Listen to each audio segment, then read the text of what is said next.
Magandang hapon po. Isang bata sugatan matapos gumuho ang isang pader sa Balintawak, Quezon City.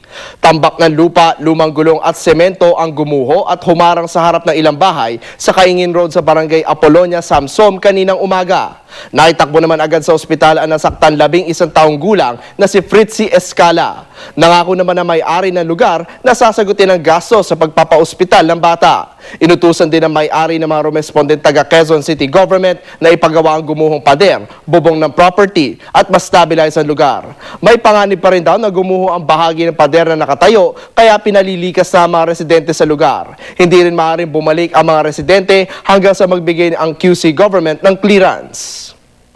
Sa ibang balita naman, idinaos ang ikalawang concert ni Manny Pacquiao sa isang pribadong country club sa Vallejo, California. Sold out din daw ang tickets para rito. Maliit lang ang lugar kaya siksika ng fans. Kasama sa mga nanood ang mismong mayor ng Vallejo City na si Osby Davis na nagbigay ng city proclamation para gawing honorary resident ng Vallejo si Pacman at nagdedeklara sa November 17 bilang Manny Pacquiao Day roon. Mula sa Vallejo ay lilipad ng Los Angeles si Pacquiao.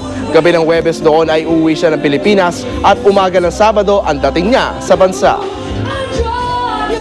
Mula sa tahanan ng katotohanan, ako po si James Velasquez.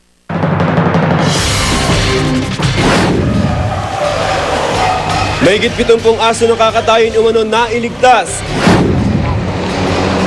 Exclusive, driver ng truck na biktima ng bato bugbog hold-up gang.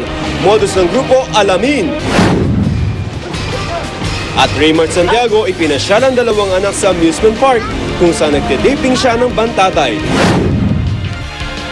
Tutukan sa 24 oras dahil hindi natutulog ang balita mamaya pagkatapos ng bantatay at bago ang Survivor Philippines Celebrity Showdown.